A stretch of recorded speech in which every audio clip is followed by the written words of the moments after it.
নমস্কার বন্ধুরা, আমি পলাশ বিশ্বাস আর আপনারা দেখছেন পলাশ বিশ্বাস ভিডিওস। আশা করি আপনারা প্রত্যেকে ভালো আছেন এবং আপনাদের বাগানের প্রত্যেকটি গাছ ভীষণ ভীষণ ভালো আছে। বন্ধুরা, থাম্বনেল এবং টাইটেল থেকে বুঝতেই পেরে গেছেন যে আজকে কোন বিষয় নিয়ে আলোচনা হবে। হ্যাঁ বন্ধুরা, অপরাজিতা ফুল গাছে গাছ ভরে ভরে ফুল ফোটে, গাছের দুর্দান্ত বৃদ্ধি, অর্থাৎ গাছ হবে ঝোপালো, ফুটবে অজস্র পরিমাণে ফুল। তো কোন ঘরোয়া খাবার একেবারে রান্নাঘরেই রয়েছে আপনার সেই খাবার যেটা অপরাজিতা গাছ খাবে, আর তাহলেই ফুটবে গাছ ভরে ভরে ফুল, পাতা থাকবে চকচকে সবুজ, কুঁড়িতে ভরবে আপনার অপরাজিতা ফুলের গাছ। আর অপরাজিতা ফুল গাছ আমি কিছুটা বনসাই অর্থাৎ খর্বাকৃতি করে রাখার চেষ্টা করি, কারণ অতিরিক্ত লম্বা বা লতানে প্রকৃতির গাছ হলেও এই গাছকে কিন্তু মাথা, গাছের যে ডগাগুলো তার মাথাগুলো যদি পিঞ্চিং করে দেন তাহলে কিন্তু গাছটা খুব সুন্দরভাবে টবে একটা ঝোপালো বা বুশি শেপ নেয়, যেটা কিনা দেখতে ভীষণই সুন্দর লাগে। এবং ছোট্ট থেকে গাছটাকে সেই রকমভাবেই পরিচর্যা দেখিয়ে যাচ্ছি। যারা পুরনো ভিউয়ার্স তারা দেখেছেন, তারা জানেন। আর নতুন ভিউয়ার্সদের জন্য বলবো, এটা কিন্তু করতে পারেন। গোড়াটা মোটা হবে, কিছুদিন সময় লাগবে, কিছু বছর সময় লাগবে, যাতে করে গাছটা এই রকম শেপ নেবে এবং তারপরেই কিন্তু গাছ ভরে ভরে ফুটবে অগণিত অপরাজিতা ফুল। তো বন্ধুরা, আজকের যে পরিচর্যার বিষয় সেটা এই বর্ষাকালে এইভাবেই দেখাচ্ছি। গাছটা প্রুনিং করে দিয়েছিলাম, ছোট করে দিয়েছিলাম। আর এখন এই যে ডান দিকের যে গাছটা রয়েছে স্ক্রিনের, এই গাছটাকেও প্রুনিং করব, অর্থাৎ এই গাছটার কিন্তু একটা সাইড পুরো ঝোপালো হয়ে গেছে। তো অনেক লতিয়ে যাচ্ছে ডালপালা, তো সেই জন্য এখন যে গাছটা দেখছেন এটা নয়, ডান দিকের গাছটাকে আজকে কিন্তু প্রুনিং করব। আর এই গাছটা দেখছেন যে প্রচুর পরিমাণে ডালগুলোয় কুঁড়ি আছে এবং ফুলও ফুটছে। আর ঠিক এইভাবে মাথাগুলোকে পিঞ্চ করে দেবেন, তাহলেই কিন্তু ডাল মোটা হবে এবং স্ট্যান্ড আকারে থাকবে। অবশ্যই কিছুটা সাপোর্ট প্রথমের দিকে দিতে লাগে, তো সেই হিসাবে কোনো কিছু একটা স্টিক দিয়ে হোক বা কিছু দিয়ে এই সাপোর্ট কিন্তু দিয়ে রাখবেন। গাছের পাতা হলুদ হবে না, চকচকে সবুজ থাকবে এবং এই বর্ষায়ও প্রচুর পরিমাণে ফুল আপনি কিন্তু পেয়ে যাবেন আপনার অপরাজিতা গাছ থেকে। তো দেখুন, এই ডালগুলোকে কেটে দিচ্ছি এরকমভাবে সম্পূর্ণভাবে। ডান দিকের গাছটা যেটা বলছিলাম যে প্রুন করে দেবো, একদম সেই রকম প্রুনিং করে দেবো। এই সময় কিন্তু গাছে যে খাবার দেবো তাতে করে প্রচুর পরিমাণে শাখা প্রশাখা আসবে, ডালপালা আসবে এবং গাছটা কিন্তু ঝোপালো হবে। টবের মাটিতে এই আগাছা এক্কেবারে হতে দেবেন না, তাতে টবের মাটির যে খাবার সেগুলো কিন্তু তারা খেয়ে নেবে। তো গাছ কিন্তু সেভাবে খাদ্য পাবে না। আর টবের মিডিয়াটা একবার বলে দিই, যারা নতুন অপরাজিতা গাছ বসাবেন টবে করতে গেলে একটু বিশেষ পরিচর্যা তো করতেই হয়।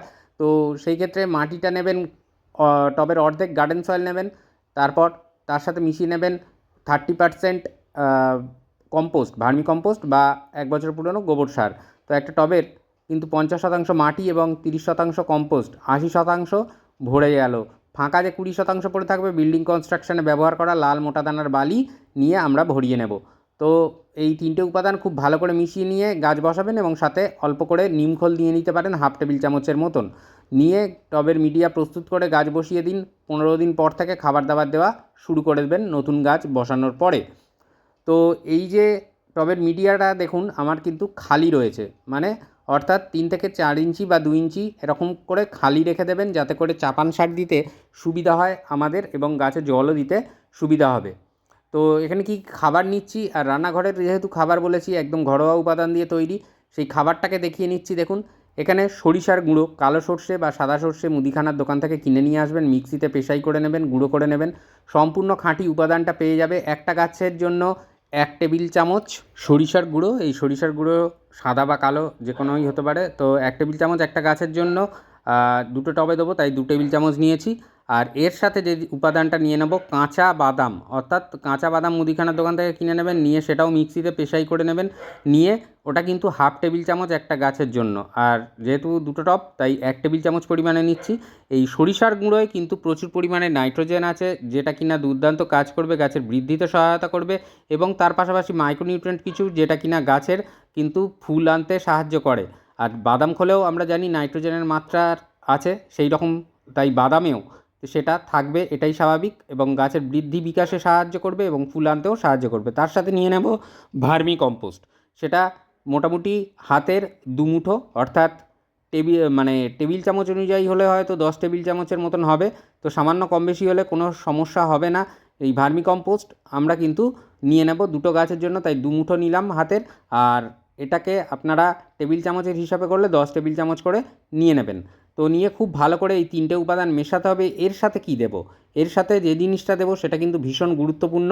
মাটিটাকে অম্ল করে তুলতে হবে, যার ফলে গাছ কিনা অম্ল মাটি পছন্দ করে, আম্লিক মাটি পছন্দ করে, যেটা কিনা খুব ভালো কাজ করবে আমাদের প্রত্যেকের গাছে বা বাগানের গাছগুলোতে, প্রত্যেকের গাছে খুব সুন্দরভাবে কাজ করবে। তো সেইভাবেই আমরা পরিচর্যাটা করছি এবং অপরাজিতা গাছে এই পরিচর্যা করার ঠিক 10 দিনের মধ্যে আপনারা কিন্তু প্রচুর পরিমাণে ফুল আপনাদের গাছ থেকে পেয়ে যাবেন। 2 টাকা দামের কফি পাউচ, এই কফি পাউচের কফির গুঁড়ো যেটা আছে সেটা আমরা কিন্তু এই সরিষার গুঁড়ো, বাদামের গুঁড়ো আর তার পাশাপাশি ভার্মি কম্পোস্টের সাথে মিশিয়ে নেব। ভার্মির বদলে আপনাদের কাছে যদি 1 বছরের পুরনো গোবর সার থাকে সেটাও কিন্তু এর সাথে ব্যবহার করে নিতে পারেন। তো এই কফি যেটা করবে মাটিটাকে অম্ল করবে, তার পাশাপাশি কি করবে, টবের মাটি থেকে এই কফির গন্ধে কিন্তু পিঁপড়েরা পালাবে, শামুকও সেভাবে আসবে না, আর কেন্ন যেটা সমস্যা করে বর্ষাকালে সেটাও কিন্তু থাকবে না। এটা যেমন একটা কাজ করবে, তেমন কিন্তু মাটিটাকে সে অম্ল করবে, যেটা কিনা অপরাজিতা গাছ সহ ম্যাক্সিমাম ফুল গাছ, ফল গাছের পছন্দের ব্যাপার। তো এটাকে আমরা ভালো করে মিশিয়ে নেব খুব সুন্দরভাবে, যাতে প্রত্যেকটা উপাদান প্রত্যেকটার সাথে খুব ভালোভাবে মিশে যায়, সেই ব্যবস্থাপনাটা আমাদের করে ফেলতে হবে। এরপরে কোনো মাটি খোঁড়া নয়, একদম সিম্পলভাবে গাছের উপরে চাপা দিয়ে দেবো ভার্মি কম্পোস্ট মিশ্রিত এই 3টে উপাদান। আর দেখুন যে আমি যেটা বলছিলাম, টবের মাটি কিনারা থেকে ঠিক এই রকম ডাউন রাখবেন, যেটা কিনা প্রত্যেকটা গাছের ক্ষেত্রে আমি বলছি প্রতিস্থাপনের সময়, তাহলে খাবার দেওয়া থেকে শুরু করে জল দেওয়া থেকে শুরু করে খুব ভালোভাবে কিন্তু আপনারা জিনিসটা করতে পারবেন। তো এই যে খাবারটা দেওয়া হলো, এই খাবারটা আমরা 15 দিন পর দ্বিতীয়বার আরেকবার রিপিট করব। অর্থাৎ আজকের যখন আপনি খাবারটা দেবেন, আজ থেকে 15 দিন পর দ্বিতীয়বার এই একই খাবার আপনারা কিন্তু এই অপরাজিতা ফুল গাছে দিয়ে দেবেন। আগস্ট মাসে দুর্দান্ত কাজ দেবে এই অপরাজিতা ফুল গাছের এই খাদ্য প্রণালী বা খাদ্য প্রক্রিয়া, যেটা কিনা আপনার গাছকে ফুলে মানে ভরিয়ে রাখবে। তার পাশাপাশি আপনার গাছের পাতা হলুদ হতে দেবে না, চকচকে সবুজ পাতা থাকবে, গাছ ঝোপালো হবে দ্রুততার সাথে এবং আসবে অজস্র কুঁড়ি আপনার বাগানে, আপনার গাছে। তো এই গাছটাকে, অপরাজিতা গাছটাকে এমন স্থানে রাখবেন যেখানে দুপুরের যে চড়া রোদ সেটা যেন না পায়, অথচ সকালের নরম রোদ পাবে, আর বৃষ্টি তো অবশ্যই পাবে, সেটাতে কোনো বাধা নিষেধ কোনো কিছুই থাকে না। তো পিঞ্চিং করতে থাকুন, যত পিঞ্চিং করবেন তত কিন্তু সাইড দিয়ে অজস্র নতুন ব্রাঞ্চ আসবে, আর যত বেশি ব্রাঞ্চ আসবে তত বেশি মাত্রায় কিন্তু আপনি আপনার অপরাজিতা ফুল গাছ বা নীলকণ্ঠ ফুল গাছ থেকে ফুল পেতে থাকবেন। যেগুলো বাড়তি ডাল মনে হবে সেগুলোকে কেটে দিন। গোড়া দেখুন গাছের মোটা হচ্ছে, আর এরকমভাবে কিন্তু আরও মোটা গোড়া কিন্তু হয়ে যাবে। তো বন্ধুরা, এভাবে পরিচর্যা করতে হবে। আর অবশ্যই কীটনাশক হিসাবে সপ্তাহে 1 বার করে গাছের পাতায় নিম অয়েল স্প্রে করে দেবেন। নিম অয়েল কিন্তু স্প্রে করলে যে পোকামাকড়ের আক্রমণ, কারণ বর্ষাকাল আমরা সবাই জানি যে পোকামাকড়ের প্রজননের সময়, এবং এই প্রজননের সময় আপনারা কিন্তু এই জিনিসটা করবেন না। অর্থাৎ নিম অয়েলের যে ব্যবহার করব না এই জিনিসটা কিন্তু করবেন না, নিম অয়েল কিন্তু ব্যবহার করতে হবে। আর যদি পারেন তাহলে 10 দিনের ব্যবধানে কীটনাশক, যে কোনো কীটনাশক গাছের পাতায় যখন অন্যান্য গাছে স্প্রে করবেন তখন এই অপরাজিতা গাছের পাতাতেও স্প্রে করে দেবেন। যদি গাছের পাতা একান্ত হলুদ হয়ে যায় দেখছেন, তাহলেও কিন্তু এই খাবার দিলে দুর্দান্ত রেজাল্ট, দুর্দান্ত ফিডব্যাক আপনি কিন্তু পেয়ে যাবেন।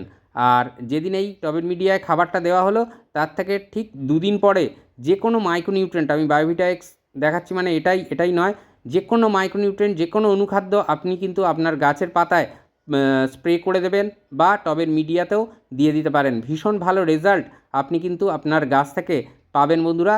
কারণ যে সমস্ত আমরা টবের মাটিতে খাবার দিই সেগুলো মূলত নাইট্রোজেন, ফসফেট, পটাশ জাতীয় খাবার দিই, ম্যাক্রোনিউট্রিয়েন্ট, এবং গাছের পাতায় কিন্তু আয়রন, জিঙ্ক, ম্যাগনেসিয়াম এই সমস্ত মাইক্রোনিউট্রিয়েন্টেরও ঘাটতি হয়, সেগুলো কিন্তু এই মাইক্রোনিউট্রিয়েন্ট বা অনুখাদ্য পুষিয়ে দেবে।